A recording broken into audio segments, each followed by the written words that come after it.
A reading from Matthew chapter 25.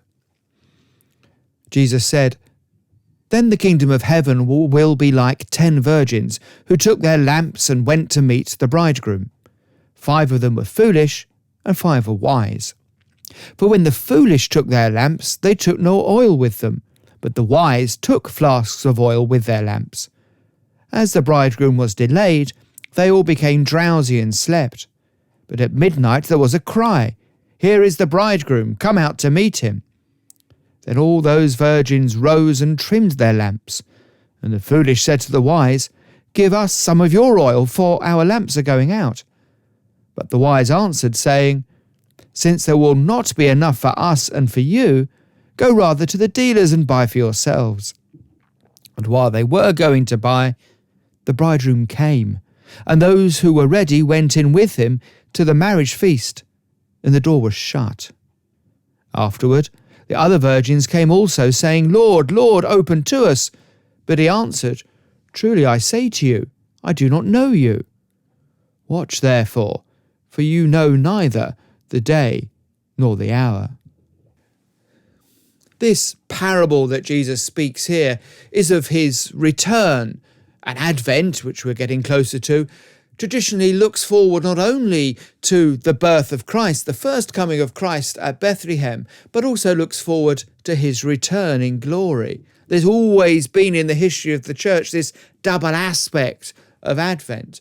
And so it's appropriate that as we come towards Advent, here we have this reading from Matthew's Gospel where Jesus talks of his return. And he uses this parable of those maidens waiting for the bridegroom. They're told he's on his way, so they go out with their lamps in order to greet him. 5 taking oil, 5 well prepared, 5 expecting that he's going to come back, and 5 who, for whatever reason, didn't bring any oil at all. And they waited, and the bridegroom was delayed, and no doubt it was dark, and no doubt they were sleepy. But eventually the herald announced the bridegroom's return. And so it was that when he did come back, 5 of them were prepared with the oil and they went out to greet him, but 5 had no oil. And you can't share the oil, there wasn't enough. So those other 5 had to go off to try and find oil from somewhere else. And as they were away, well, the door was closed shut. This is a parable, therefore, of preparedness. And in some ways, we surely must hold that to believe in Christ's return is easier than to believe in his coming in the first place. After all, as one Victorian preacher put it, Jesus knows the way already.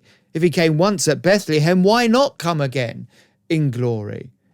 But yet we very often find ourselves ignoring this fact. We very often live our lives as if our span is our mortal lives. There's no sense of an expectation of Christ's sudden return.